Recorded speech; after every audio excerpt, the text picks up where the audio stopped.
ቤዚዬ የኔ ቸኮሌት የኔ ቆንጆ ከአማቷ ጋር ከቸች ብላለች ማለት ነው። ደግሞ ፏ ድምቅ ብላለች። እናንተ እንዴት ነው ያማረባት! ኧረ ቤዚዬ ካይን አውጣሽ የኔ ውድ ነገር እና በእርግጥ ውስጧ ጥሩ አይደለም፣ ግን ደግሞ ላይዋ ፈገግ እያለች ነው። ፈገግታሽ ማራኪ ብሎ ግጥም ነው ዘፈን ነው አለ እንደዚህ አይነት ነገር እና ቤዚዬ በጣም ነው ያማረብሽ። ማርኬቶ ይሄን ፈገግታ ለማጣት አትሯሯጥ፣ እኔ ነግሬያለሁ። ሰላም ቤተሰብ እንዴት ናችሁልኝ? ሰላማችሁ ብዝት ትረፍ ይበልልኝ የኔ ወዶች ቤተሰብ ማለት ነው። ምን እያሰብኩ እንደሆነ ታውቃላችሁ? አሁን ማሚ እንግዲህ ከቡታጅራ ድረስ መታለች ማለት ነው። ገና ከማርኬ ጋር አልተገናኘችም። ስትገናኘው ማለት ነው ደግሞ ብለሽ በእናቴ መጣሽ፣ እናቴን አዲስ አበባ ድረስ አመጣሻት ነው የሚላት።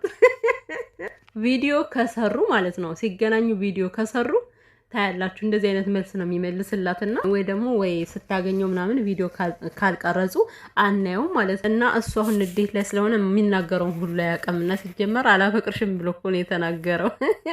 ቤዚ የምር በጣም ትግስተኛ ሰው ነሽ እኮ የኔ ቆንጆ፣ የምር ታድለሽ። በጣም ትግስተኛ በጣም ሲበዛ ማለት ምክንያቱም በተቻላት አቅም እየተፍጨረጨረች ነው ያለችው ፍቅራቸውን ለማዳን እሱም ተናዷል ብላ ለማስረዳት እየሞከረች ነው እንጂ ካልተረዳኸኝማ ምናምን ብላ ጥላ መሄድ አልፈለገችም። ደግሞ መሆንም ያለበት ይሄ ነው። እንግዲህ ማሚ የመጣችበት ምክንያት ያው ማርክ ስልክ ስለማያነሳላት ነው። ማርኬ ግን እናትን በዚህ ያክል ለምን ታስጨንቃለ? እየደወለችለት ስልክ ያለማንሳት በጣም ይከብዳል።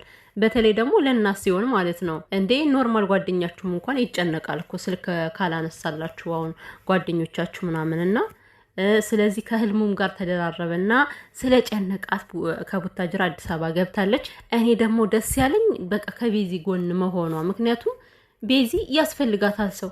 ሁለት ጎረምሳ ከመካከል ሆነው እኮ አካለባት። ማርኬ እሱን ነው የምታፈቅሪው ከሱ ጋር ይላታል። ያኛው ደግሞ እንፋቀራለን እኮ እንዴት ከላይ ላይ ደረብሽ ይላታል። እናቴማ አርፈ ብትቀመጥ ነው የሚሻለው። የኋላ ታሪክ አምጥተ ከዚህ ጋር ልጅቷን አታመሳትና ስለዚህ ማሚ ያው ከፈጣሪ ጋር ሁኜ እኔ አስተካክለዋለሁ ብላለች ማለት ነው። ምክንያቱም ማርክ እናቱን ይሰማል በስነ ስርዓቱ ማለት እሷ የምትለውን ነገር እንደሚያደርግ ተስፋ አድርጋለሁ። እናቱን በስነ ስርዓት እንደሚያዳምጣት እና ቤዚዬ ማድረግ ያለብሽ አሁን ምንድነው ለማርኬ እናት ቁጭ ብለሽ ያለውን ነገር ምክንያቱም አንቺን ማዳመጥ ካልፈለገ እናቱን ይሰማል። ስለዚህ ያንቺ ለእናቱ የነገርሻት ነገር ደግሞ በእሷ በኩል ወደሱ ይተላለፋል ማለት ነው እና ነገሮችን ያገናዝባል ብዬ ተስፋ አደርጋለሁ። እና እውነት ለመናገር አዲስ ህይወት መጀመር በጣም ነው የሚያስጠላ። እግዚአብሔርን ማለት የለመዳችሁት ያንን ሁሉ ነገር እንደገና ሜዳ ላይ ጥላችሁት ሌላ ህይወት መጀመር ማለት እንደ ዳገት እንደ መውጣት ነው። የምር እንዴ የተስተካከለውን አሳምሮ መያዝ ሲገባ እኔ እንግዲህ አዲስ ህይወት ይጀምራለሁ ምናምን ማርክ ባለፈው ሰምታችሁታል። ከዚህ በኋላ አዲስ ህይወት ጀምራለሁ ሲል አረ ማርክ እንደው ለሁሉም ነገር ቅርብ ሆነብኝ አሁንስ። እና ቤዚ ራሷን በጣም እውነት በጣም ነው የተጎዳችው። ምክንያቱም ሚስቴ እንዳርኳት አይነት ሆነብኛለች ማለት ነው። እውነት እኮ ነው።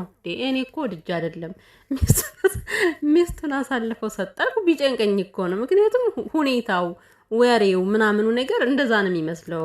ታውቃላችሁ እሷን ማጣበስ አይነት ነገር ነው ሲያራምድ የነበረውና ይሄ ደግሞ በማን ሀገር ነው? እንዴት ነው አንድ ወንድ ልጅ ፍቅረኛውን እንደዚህ ዝም ብሎ እሷ እንኳን ሳትፈልግ እንድትሄድ የሚገፋፋት? ይሄ ጤናማ አመለካከት ነው ብዬ ነው ያላስብምና ቼክ መደረግ አለበት። እኔ አላልኩም እንደ ያለችው ቢዚ ነች። ቼክ ማደረግ አለበት የሆነ ነገሩን ብላለች። እውነቷን ነው። ምክንያቱም ይሄ በቃ አግባብ አይደለም፣ ልክ አይደለም። ማርኬ እያፈቀራት አላፈቅርሽም ይላታልና ሲቀጥል ደግሞ ለኤክሷ ሊያጋባት እየጣረ ነው ያለው። ይሄ መሆን አለበት እውነት። አሁን ይሄ መሆን ነበረበት የለበትም? ሲጀመር ማርክ ማለት ነው አሁን እኮ በራሱ ጊዜ እኮ ነው እየተፍጨረጨረ ያለው። ቤተሰብ እኔ የሱ ነገር አልገባኝም ማለት ይሄ ልጅ ሲደውልለት ቢያንስ እንኳን አንደኛ ማመኑ፣ ሲቀጥል ደግሞ ጎቶ ማምጣቱ። አሁን በቤዚ ትፈርዳላችሁ። በእርግጥ አዎ ከመጀመሪያው ፍቅረኛ የለኝም ስላለችው ይሄ እኔ ልክ ነው አላልኩም። ያንን ነገር አልደግፈውም። በነገረችው ኑሮ ግን ደግሞ በቃ አንዴ የሆነ ነገር ነው አልነገረችውም። ስለዚህ በቃ ይቅርታ ያኔ ይሄ ነገር የሚፈጠር አልመሰለኝም ብላ እኮ በስነ ስርዓቱ ብታስረዳው ይቅርታ ተብሎ የሚታለፍ ነገር ነው። ይሄ ኖርማል ነገር ነው። የእሱ እኮ ነው የሚብሰው። ከህይወታቸው አምጥቶ ያስገባው እሱ ነው። ምክንያቱም እሱ አትፈልገውም ቤዚ ስለማትፈልግ፣ ግን ግዴታ እንዲገባ ያደረገው ማርክ ነው። ራሱ ባመጣው ነገር ራሱ ተናዶ ራሱ ቀንቶ እንዴት ይሆናል? ባለፈው ማለት ነው ከፊቴ ላይ ብሌኒ ብሌኒ ይላታል። ለእኔም እኮ ብሌኒ ይላታል ማለት ነው። ቅናትም አለበት መሄድም ይፈልጋል።